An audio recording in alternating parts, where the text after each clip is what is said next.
Hello అండి, గుడ్లుకు చేస్తున్నానండి. గుడ్లుకు నేను ఎలా చేస్తానో చూపిస్తాను మీకు. 6 గుడ్లు అండి, 4 ఉల్లిపాయలు, అల్లం వెల్లిపాయ పేస్ట్. నేను ఏ విధంగా చేస్తానో చూపిస్తానండి. ముందుగా ఆయిల్ పోసుకుందామండి. ఉల్లిపాయలు వేయించుకుందామండి. ఉల్లిపాయలు కాసేపు మూత పెట్టి మగ్గించుకుందాం. బాగా మగ్గించుకోవాలండి.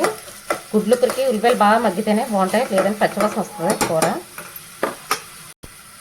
కాస్త ఉప్పేసి మగ్గించుకుందామండి. ఉల్లిపాయ ఎంతవరకు మగ్గిందో చూద్దారండి. ఉల్లిపాయ అంతా ఇంకా చాలా మగ్గాలండి. ఇందులో కొంచెం పసుపు కూడా వేసుకుందాం.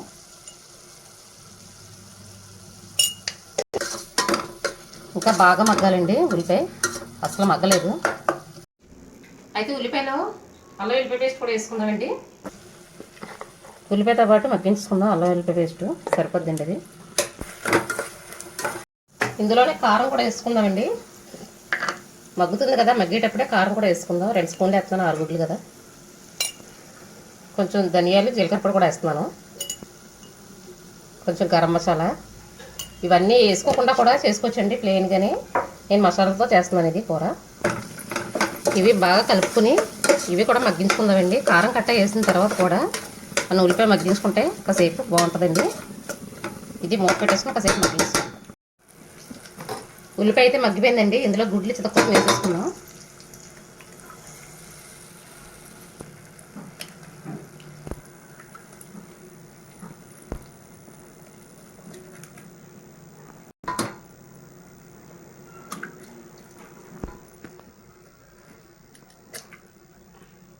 గుడ్లు వేసిన తర్వాత 1 నిమిషం మూత పెట్టేసుకుందామండి. వెంటనే కలుపుకూడదు.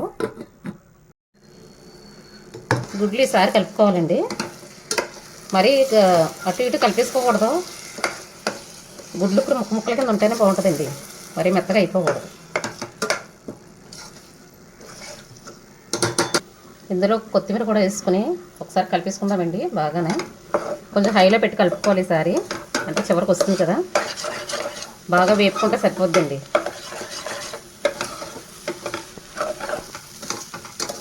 అంతేనండి, కూర అయితే బాగా ఎగిపోయింది. ఇదిగోండి, ఈ విధంగా వస్తే సరిపోద్ది. అంతేనండి, గుడ్లు అయితే రెడీ అయిపోయింది. మీకు నచ్చినట్లయితే లైక్ చేయండి, సబ్స్క్రైబ్ చేసుకోండి.